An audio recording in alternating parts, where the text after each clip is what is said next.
Welcome back, my friends, to another episode of the Shema podcast. Do you ever find yourself a little fatigued, with all of life's responsibilities? If so, you've come to the right place. We are going to do another episode on the anatomy of a Tzadik, hearing stories about people that will inspire us. It's stories of the Tzadik that rejuvenate me. They fuel me again with energy and vitality, allowing me to push ahead for another day. And I believe they'll have the same impact on you. I have someone coming on that I asked to share stories of Tzadikim.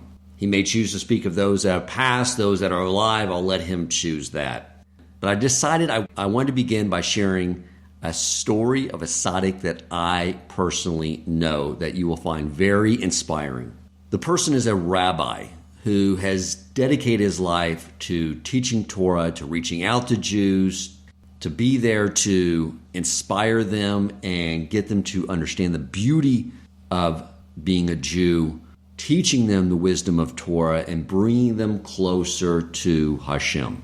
And I've watched the way he conducts his affairs, and I've told him before, and I've said, with your creativity and with your work ethic, that if you were to go in the private sector, you would be worth tens of millions of dollars at the minimum. And he said, but that's not something I'm passionate about. I wouldn't have the same level of energy and focus because it's just not something I'm passionate about. What I'm passionate about is helping out my fellow Jews. Now, being in that type of position does have similarities with that of other professions. With the rest of us, we have a profession, something, our livelihood, and we all know sometimes you have to disengage from it if you want to be most effective at it. So a lot of us do things like pick up golf, or maybe fishing, or maybe your way of disengaging is sitting on the beach, reading a book. Whatever it may be, we all sort of come to this conclusion that we need a little me time to rejuvenate ourselves so we can come back into our profession and other worldly responsibilities with fresh eyes. Now, the person I'm referring to realized he needed to do the same. But try to get your heads around this. For those of you who are not in a community, you may not be aware, but there's an organization called Hatzalah. And what it is a volunteer organization where people get their EMT certifications and provide free medical care to people in the community. Since they are embedded in the community, they can reach these people much quicker than the city services. This person decided that his way of having an activity outside of his other profession of teaching Torah, helping Jews, his idea of having another activity outside that was to volunteer for Hatzalah, meaning his getaway was, instead of teaching Torah and helping inspire Jews spiritually, was to be there to help them in medical emergencies. What I've seen from this individual is that there is no concept of me time. It's a constant focus on everyone around him and their needs. And his family reflects this as well. The home they live in was selected because it's at the heart of this Jewish community. And in the same way of Abraham and Sarah, every Shabbos, and I would say all the time, their home is opened up to everyone. On Shabbos, when people are walking around in the afternoon, it's Grand Central Station. They have a water station outside for people who just want to come by and get some water in the hot summers. Their doors are always open for someone who wants to come in and get some food and a drink and chat and visit with other people. It's non-stop. It's hard for me to grasp.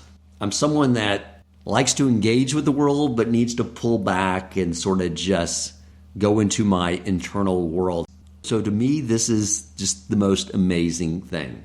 And there are some times where I need some therapy. I'm struggling with something. Now, I heard your collective sigh as you thought to yourself, sometimes you need therapy, Dan? Okay, granted, probably need therapy every day. However, when I do have those moments where I know I need help, I'll send him a text and say, I really need some therapy. I need to talk with you.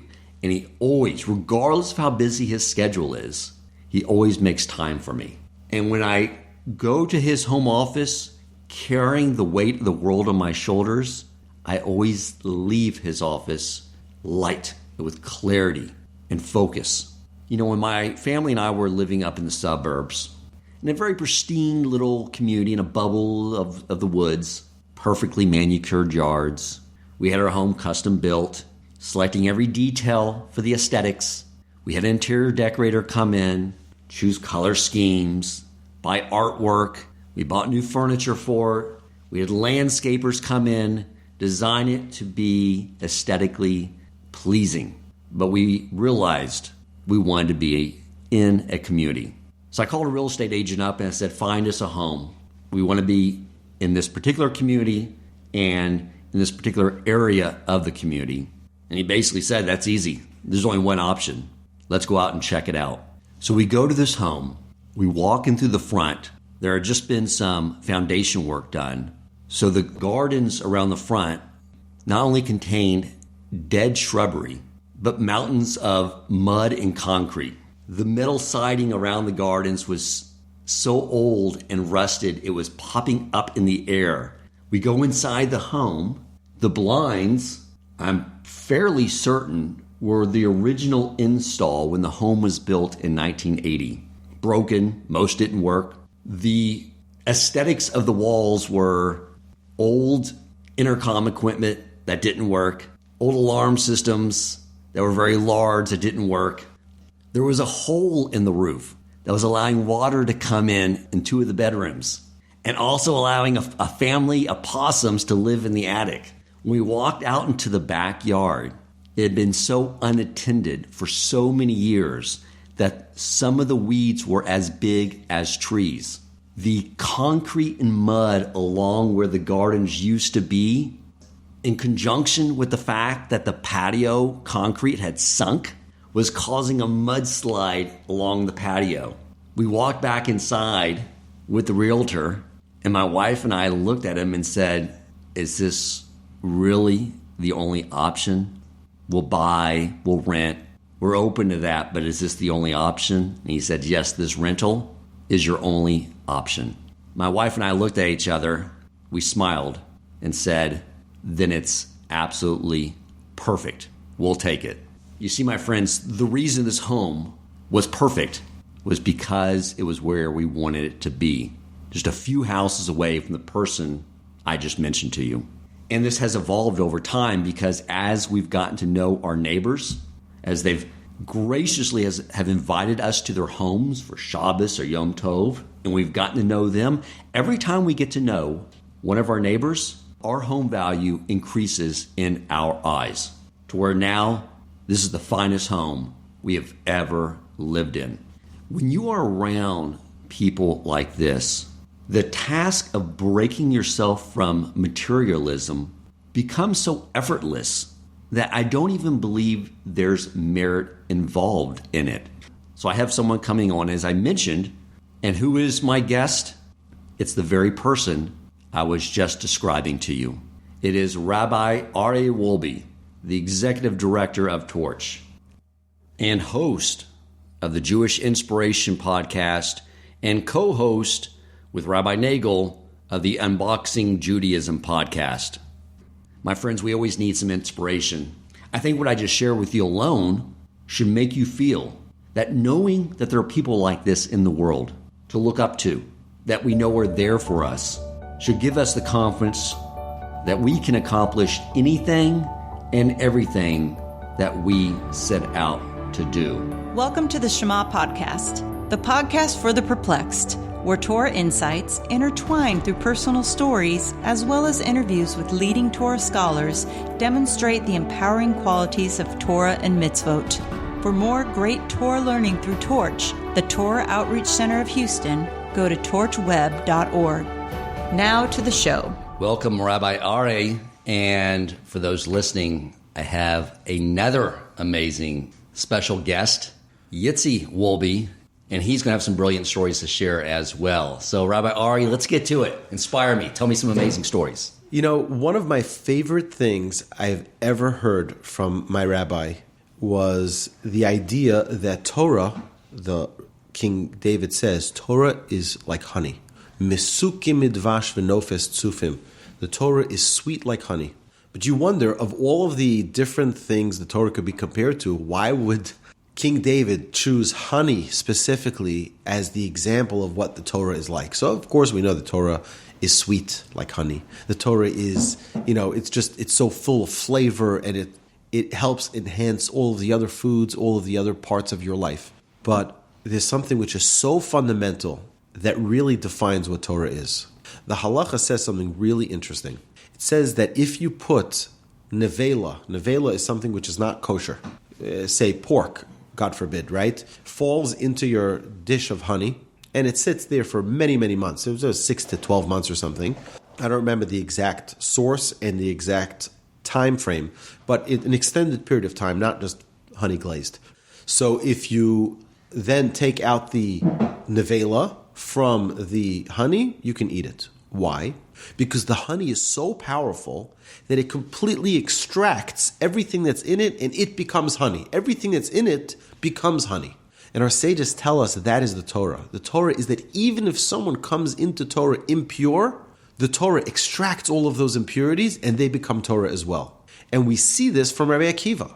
The Talmud says about Rabbi Akiva that his father-in-law, when he married his wife Rachel, he was an ignoramus, at least, from on his level. On our level, he probably knew much more Torah than we do today, but he's referred to as someone who didn't know much.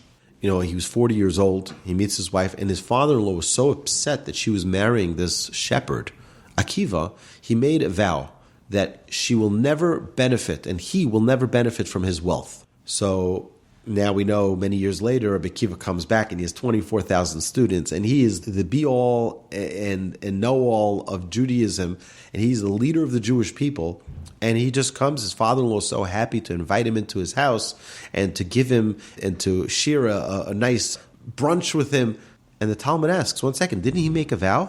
He made a vow. He never nullified that vow. So the Talmud says an amazing thing. The way the Torah works is that when someone goes to learn Torah, they become a different person. When someone goes to medical school and they're angry, they come out as an angry doctor. When someone is jealous and they go to law school, they become a jealous lawyer.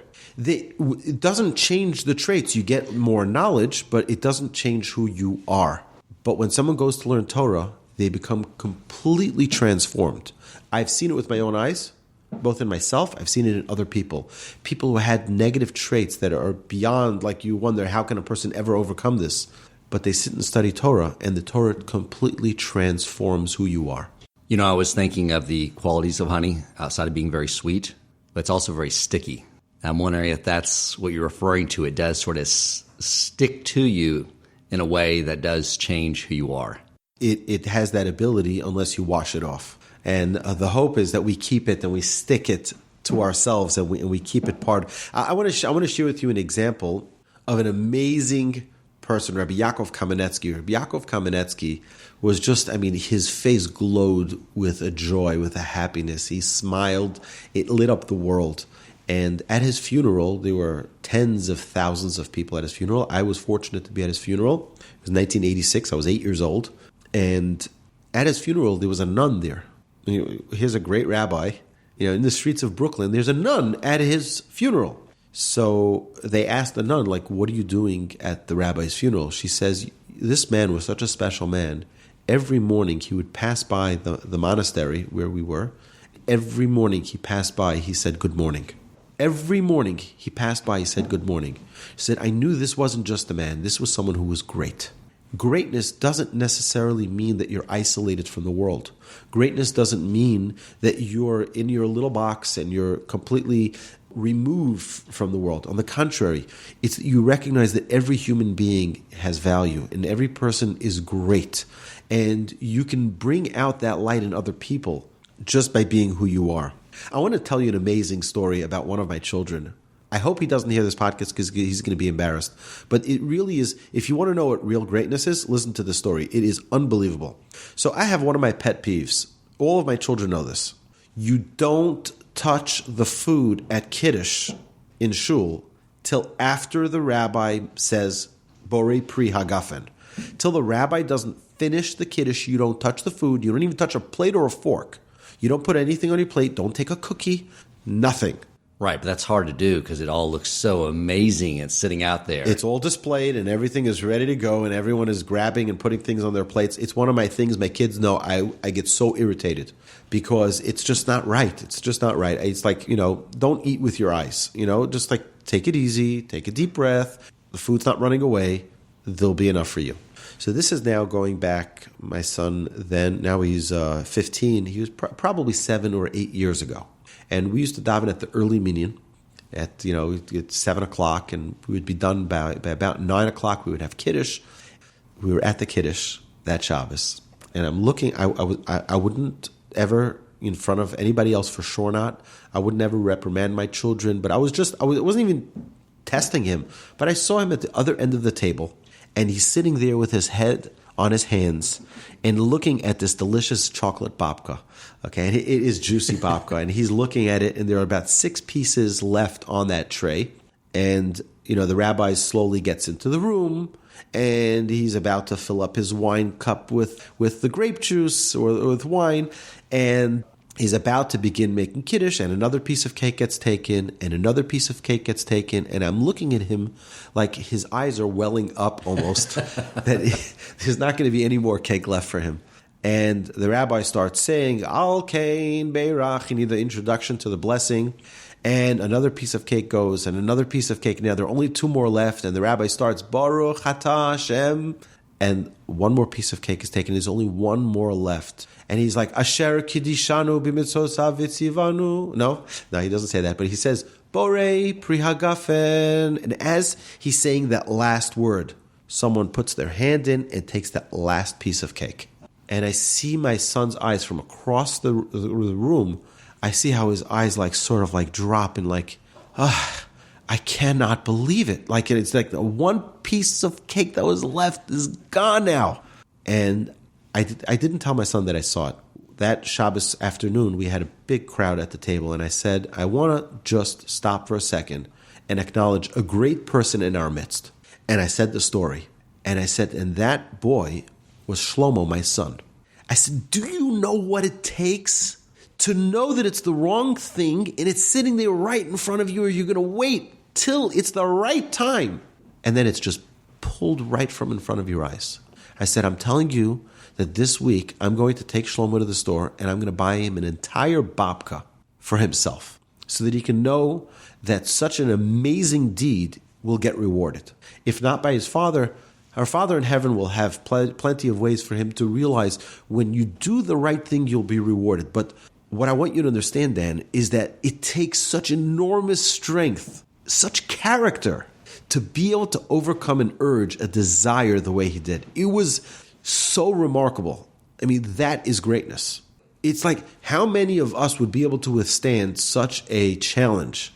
Where we know it's just not the right thing to take it before the rabbi's done the Kiddush and just leave it there and it gets taken right in front of your eyes. But when we know it's the right thing to do, it's still challenging. But it takes someone great who can really stand up to such a challenge. I thought that story is a story of absolute greatness because it's what really a Tzadik is able to do, is able to mind to control matter. You're able to control the other things that are going on around you. And when someone has the ability to immerse themselves in Torah study and able to control distraction, the distraction, we had an example just this week when we were learning together, there was a fly bothering you. Yeah. You want to share the story? Yeah, I had this amazing situation where I had Rabbi Abraham studying with me. We studied for an hour. I felt like a king. And then when he was done studying, Rabbi Aryeh comes in and starts studying. And the whole time I was sitting there, there was a fly buzzing all around. I was waving it away.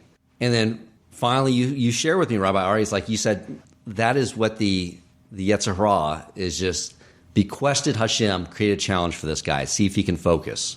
And when I finally ignored it and just let the fly be wherever it wanted to land, it was gone. It never bothered us again. Most distraction is because we allow the distraction to be there. I want to share with you two amazing stories about how people, great righteous tzadikim, were able to overcome distraction. And because their focus in Torah was so great that nothing was able to get in their way. But I want to turn the microphone to my dear son Yitzi, who's going to share with us a story about Rabbi Yosef Shalom Eliashiv.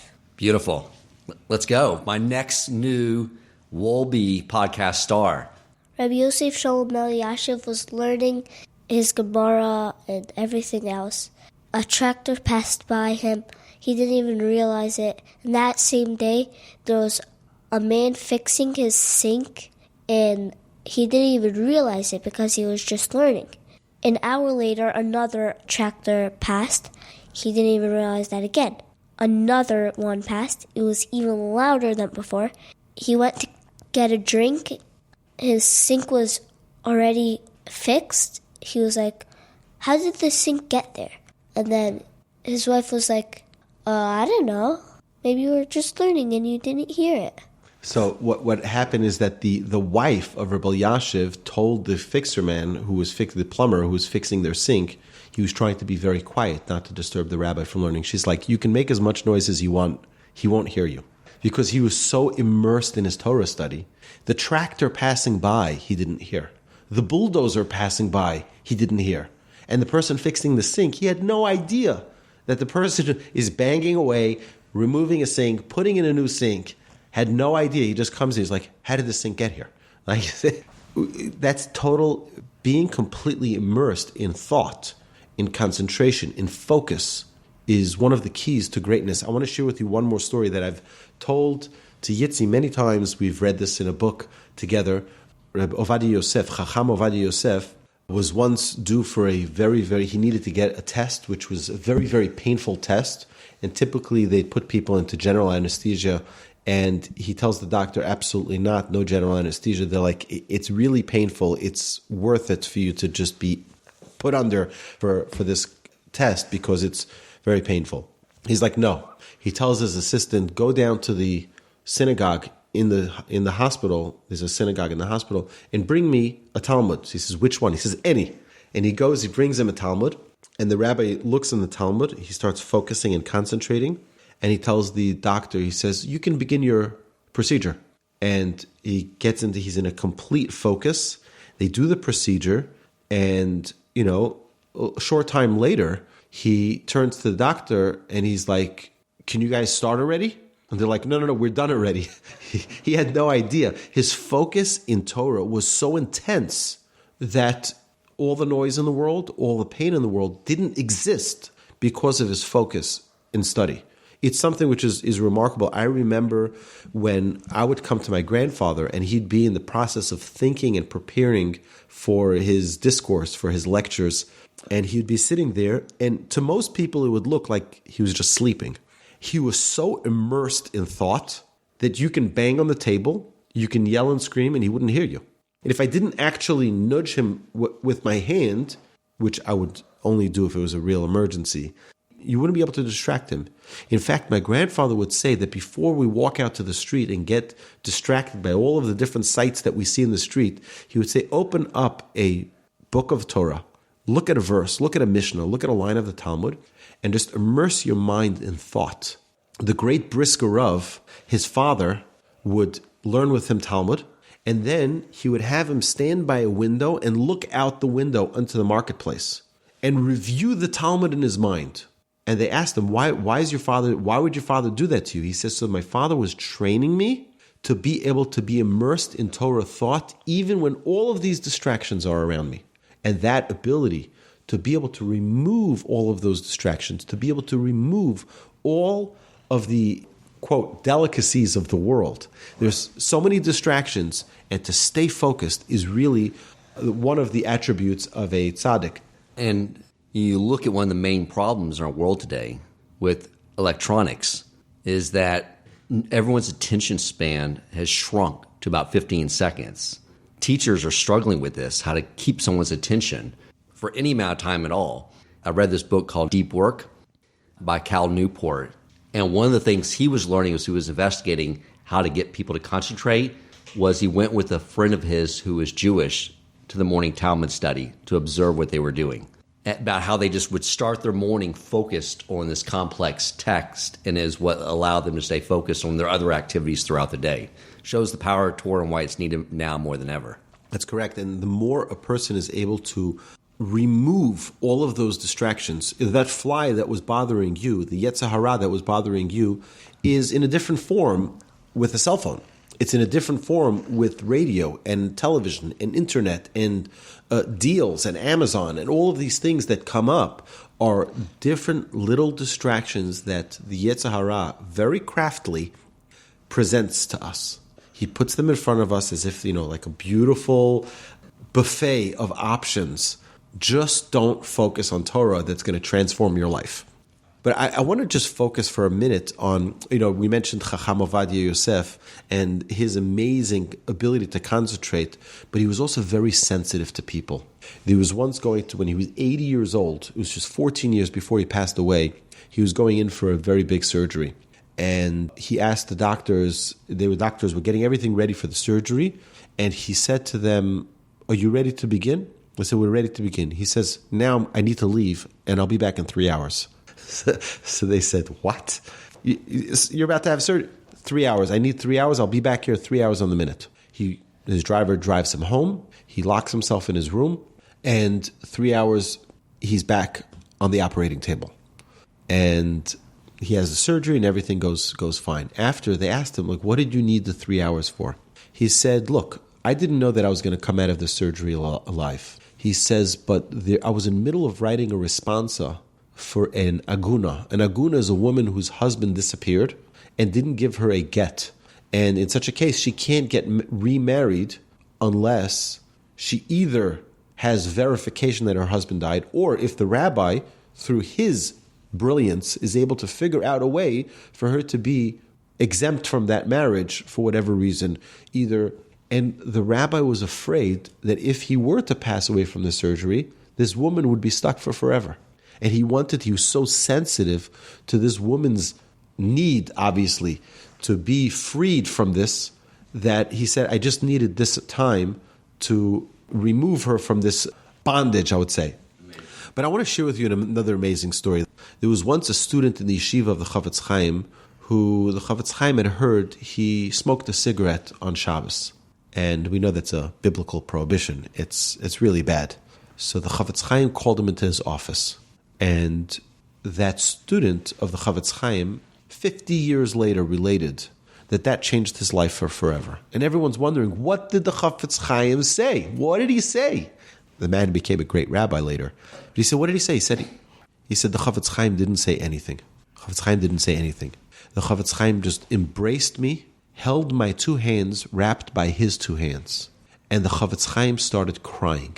And he said one word, Shabbos, Shabbos. And the Chavetz Chaim's tears were dripping down his face, crying for the holiness of Shabbos that was desecrated. And one of those tears dropped on that individual's hand. He said, now 50 years later, it's like a burn in my hand. I feel that tear drop from the Chavetz Chaim on my hand every day of my life. He said the Chavetz Chaim didn't say anything. He didn't reprimand me. He just showed me the love of Shabbos. You know, the story is told about the Chavetz Chaim once found out that there was a factory that was open on Shabbos. It was owned by a Jew. And he sent his students, go speak to the factory owner and tell him about Shabbos and that he should encourage him to close his factory. So the students came back, and they told the Chavetz Chaim, no luck. So the Chavetz Chaim packed his bags, and he went himself to go speak to the factory owner. And sure enough, the factory owner closed his factory on Shabbos.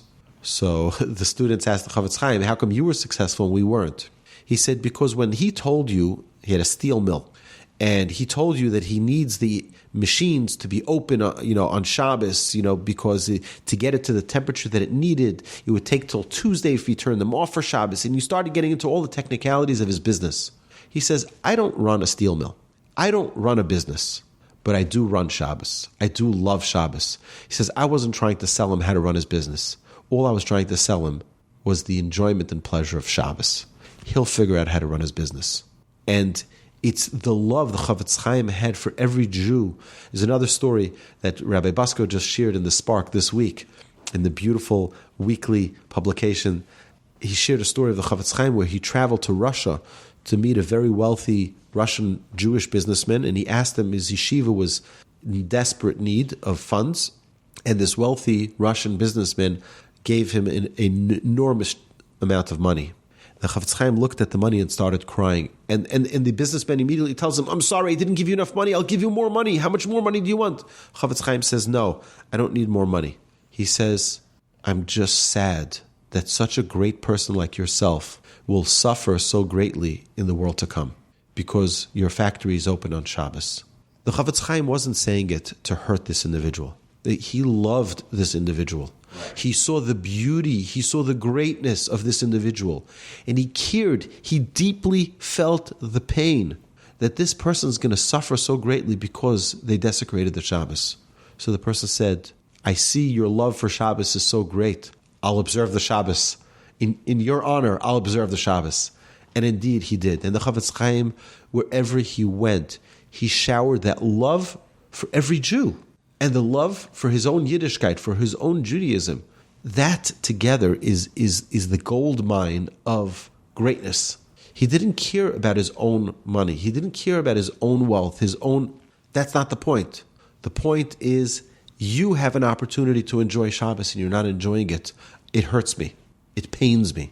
You know, this trait that seems to come up over and over again goes back to Moshe, because he is described as being the humblest man ever, but as great as all the Jewish people combined. And when I was reading the commentary, reconciling how that could be the case, it was saying that it was because all his concerns were on all the Jewish people. Like, their needs were his needs. That's what made him as great as all of them. You know that when the Jewish people left Egypt, they were busy collecting all of the loot and everything that they could from the Egyptians. The Midrash says that every Jew left with 90 donkeys worth of wealth. 90 donkeys. And Egypt was the wealthiest country in the world. The streets were almost paved in gold. I mean, it was really unbelievable, the wealth and the opulence that they lived with. Moshe was busy doing something else. He was busy getting the trees that they would need, the wood that they would need for the temple. He was busy getting the bones of Joseph. He was busy doing a lot of other things than just worrying about himself. So how was he repaid for this? And the Midrash explains that Moshe, when he was carving out the tablets, it was sapphire, it was pure sapphire. Hashem said, you can take those extra pieces of sapphire because you didn't worry for yourself in Egypt. You're going to get the sapphire pieces that are left over from the tablets, and that's going to be your reward. And our sages tell us that the value of that sapphire was far greater than all of those 90 donkeys worth of loot that they got from Egypt. We have to understand that selflessness is one of the key components of greatness. And I want to share with you an amazing story. There was a rabbi who came to the Chazon Ish, and he says to the Chazon Ish, he came with his wife, and the rabbi had just been promoted to the head of the yeshiva, which is a pretty distinguished position. And the husband and wife were in a dispute because the husband's job every morning was to take out the garbage to the local dumpster down at the street. But he said now it's unbecoming. It's not fitting for someone who's the head of the yeshiva to really be carrying the garbage out to the street. And they came to the Chazon Ish. So the Chazon Ish started prodding them with questions. Where do you live exactly? What street? What house number? What floor are you in? Which apartment? What time would you take out the garbage? He says, on my way to the yeshiva at this and this time, I would usually take out the garbage. He says, considering where you live, your house, and the time you would do it, you're right, it's unbecoming for you. It's not befitting for you. The next day, in the morning, at that same time that the rabbi would leave the house, there's a knock at the door. They open the door, and it's the great sage, the Chazon Ish, standing at the door. And they're like, their eyes are popping out, like, what are you doing here? He says, I came to take the garbage out. He says, it's not befitting for you, but it is befitting for me. Please, let me take the garbage. I'll take it down to the street. And that's greatness.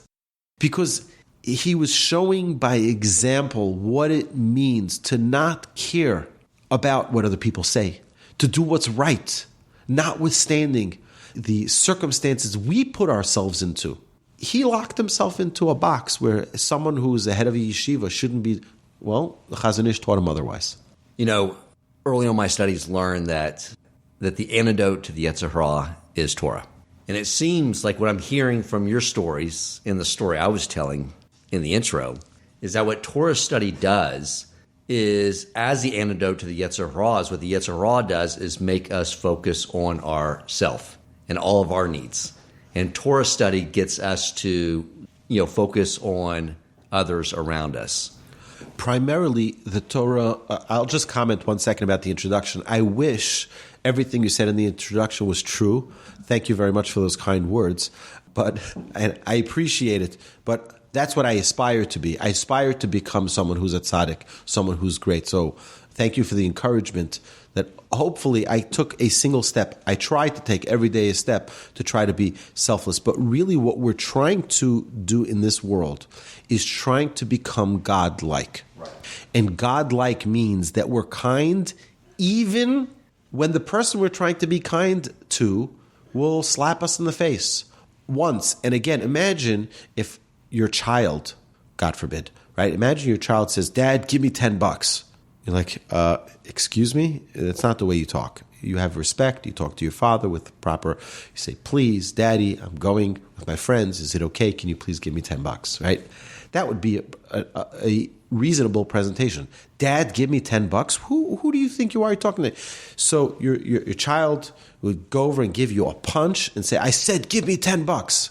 I don't think there's any human being who would actually give them $10. But yet the Almighty, creator of heaven and earth, tells us how to conduct our lives, and we ignore him again, trample on his Torah, God forbid, disgrace everything that he stands for, and then we stand in prayer and say, "Hashem, give me money. Hashem, give me success. Hashem, give me. And guess what? Hashem does. You know why?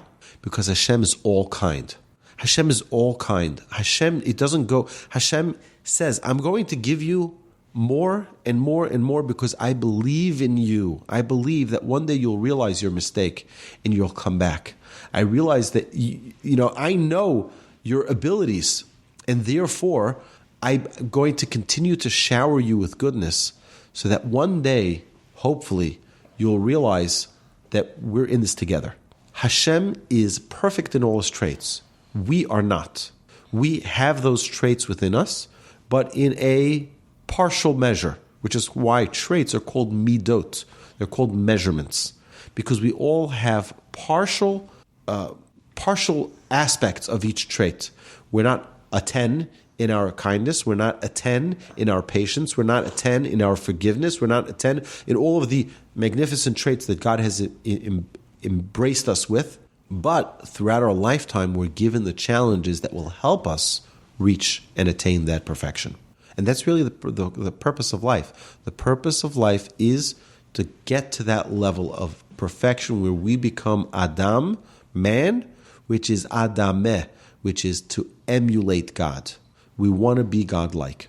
And that's really the essence of a tzaddik, is one who recognizes that that's the goal. Nobody wakes up in the morning and says, "Oh, here I am, a tzaddik." No, they go through many, many struggles, many challenges, many times where the Chafetz Chaim, I'm confident that the Chafetz Chaim didn't wake up one day and say, "Oh, no more Lashon Hara." It was a very big process. I guarantee you that because it was such a challenge for him, which is why he later succeeded so greatly in not speaking Lashon Hara, is because many struggles, many challenges, he was able to overcome one time, failed another time, overcame the next time, and that he was able to take that muscle and really strengthen it to become perfect in that aspect. Wonderful. That's a key aspect that I guess we all need to remember, is that it's focused effort that's going to result in failure, but then we learn from the failure and then strengthen ourselves to move forward, that it doesn't come easy. We have to remember that if you're not in the boxing ring, you're not going to get punched. But when you get into the boxing ring, that's when you have the chance to win. And, when you're just sitting in the crowd and you're cheering, okay, you just paid money to see someone else in the struggle. We want to be in that struggle. We're the chosen people as the ones who Hashem has chosen to be in that struggle. It's not going to be an easy journey. You know who has it easy? The people who are dead. They've passed on. They don't have challenges. They don't have bills to pay. They don't have worries. They don't have quarrels. They don't have fights or strife. They don't have challenges with arrogance, and they don't have challenges with anger. They're done. As long as we're on this side of the grass, we have challenges. We have things that we need to overcome. And Hashem gives us, out of an abundance of love, Hashem gives us opportunity after opportunity to make those changes, to transform ourselves, to become better, and to overcome those challenges. Isn't that the meaning of the word Yisrael? Yes. When Yaakov was given the name by the angel that he was struggling with? That's correct. That once he was able to overcome that battle, it's the idea is that you are able to see Hashem with clarity. Yashar Kel, right? He's able to see Hashem with an absolute clarity. We have all of these distractions which blur our vision, which don't allow us to see Hashem clearly. And as a Yisrael, as a Jew, that is part of Israel, is to be able to see Hashem with that clarity. And again, it's going to come with its struggles. There's nobody who's put onto this earth with a silver spoon spiritually that just gives them that clarity. Everyone had to overcome challenges. To the Vilna Gaon, it was his challenge. To the Chavetz Chaim, it was his. To the Chazon Ish, it was his. To my grandfather, to each and every one of us, we have our challenges. And that's what makes us great, is that we have challenges. And we have to embrace those challenges, not to run away from them and wish we were someone else. We say, oh, if only I had the parents that that person had, if I have the siblings that that person had, if I have the wealth that that family has, or if I had the children that they had. That's not, no. Hashem put you exactly where you need to be the greatest you possible. I guess, and we should be complaining about them. No, on the contrary. Figure out a way to perfect them. You get angry, you have a short temper. Well, what am I going to do to overcome that? The first step in greatness is recognizing who you are, is recognizing, yes, these are my qualities, these are my flaws, these are my virtues, these are my limitations. And now, once I've embraced them, I can work on them. If I just keep on pushing them to the side, no. I don't have a problem with anger. No. I don't have a problem with jealousy. No, I don't have I don't have. Guess what? You're just hiding from yourself the opportunity to become great. The minute we recognize that these are the qualities that we have, focus on the qualities first, and these are the flaws that we have, now we can start working on them. Makes sense. Nothing makes me more furious than when someone says, I have an issue with anger. I have one more story I want to share, and that is about one of my favorite sages of the recent generation. Rabbi Moshe Feinstein was a man of absolute kindness, of patience. And, when people would walk him to his car, so there'd be a big crowd. Every morning people would come. If their child was putting on tefillin for the first time, they would want a great rabbi to be there and to bless them and to give them, guidance on how to put it on the first time. It's a really special time. So many people would go to a sage and many people would come to Rabbi Feinstein. But after davening, after the prayers in the morning, that everyone would escort him out to the car, and he was being escorted to the car, and people are talking to him, asking him for blessings, and people would ask him halachic questions. And finally, he gets to the car. Someone would open the door. He would get into the car, and that was it. Once the door closed, the questions would end. So he gets into the car, and the driver drives. After they turn the corner and they go on to the next block, and the car could no longer be seen from the yeshiva, from where he was, Rabbi Feinstein asks the driver to please stop. The driver stops, not sure what's going on, and Rabbi Feinstein opens the door with his other hand and pulls his hand out of the door, because the people who closed the door didn't realize, and they closed the door too soonly on his hand, and his hand got crushed in the door. So the driver said, why didn't you say something earlier? And this is a man who's really great. He knew that if he would have said something earlier, the person who closed the door on him would never forgive themselves. They would never forgive themselves. I slammed the door shut on Rabbi Feinstein's hand. He said, I didn't want to embarrass them.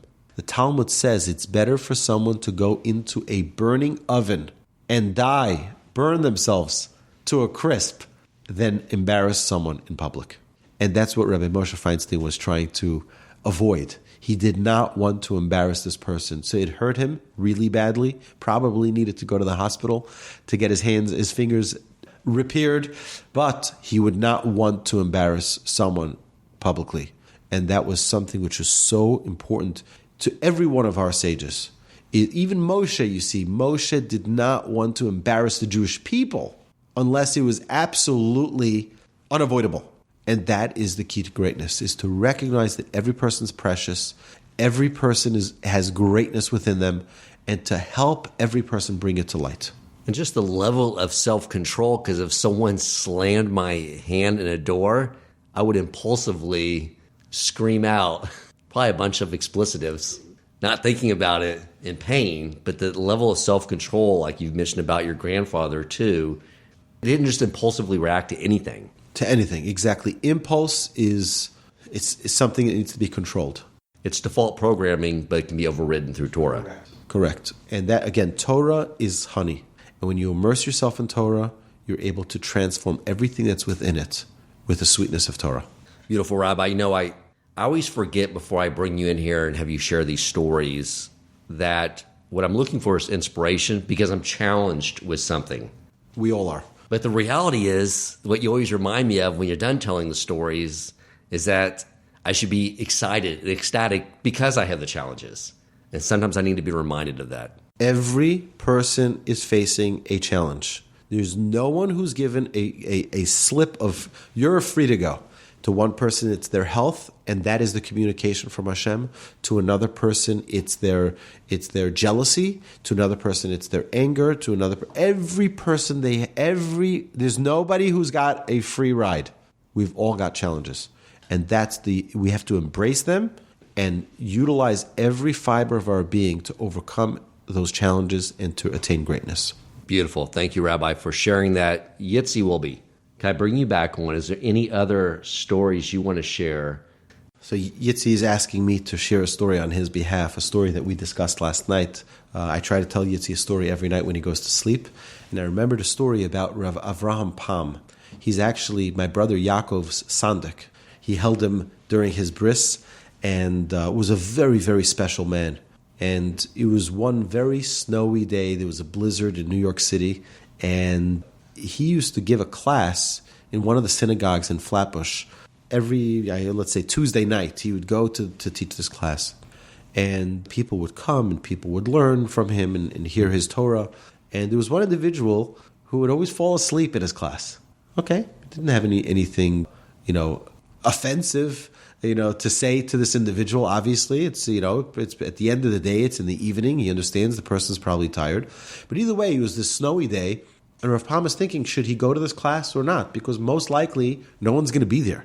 But he says, no, it's a set schedule. We're going to do it. We don't stop Torah study. Consistency is so important in Torah study. So Rav Pam walks in the snow 2-3 miles to get to this class. And he goes there, and only one person shows up. Who's that one person? That one person who always falls asleep. And the person is all apologetic. I'm so sorry that nobody's here. He says, no, I came because I knew you were going to be here. I knew that it was important to you to be at this class, so I decided to walk just for you. And they learned, the two of them together. And he says, and Rav Pam said it was worth it to walk those 2-3 miles in the snow, in the cold, for that one individual who will learn. That's what it's all about. Thank you, Rabbi. Thank you, Yitzi. I appreciate you coming on and look forward to having you again on the Shema podcast. Thank you so much for having us. Thank you. And my blessing to you, Dan, to myself and my family, and to all the Jewish people, and to all the listeners of this incredible podcast, is that we should take the opportunities that God gives us, the challenges, and love those challenges. Embrace them. Don't run away from them. They are there to help you become the best possible version of yourself. If you enjoyed this episode, please consider supporting Torch so they can continue to spread Torah wisdom to the world by making a donation at torchweb.org and clicking donate in the top right corner of the page. And if you would like to get in contact with our host with comments, suggestions for future topics of learning, or questions for him or his guest rabbis, you may email him at president@torchweb.org.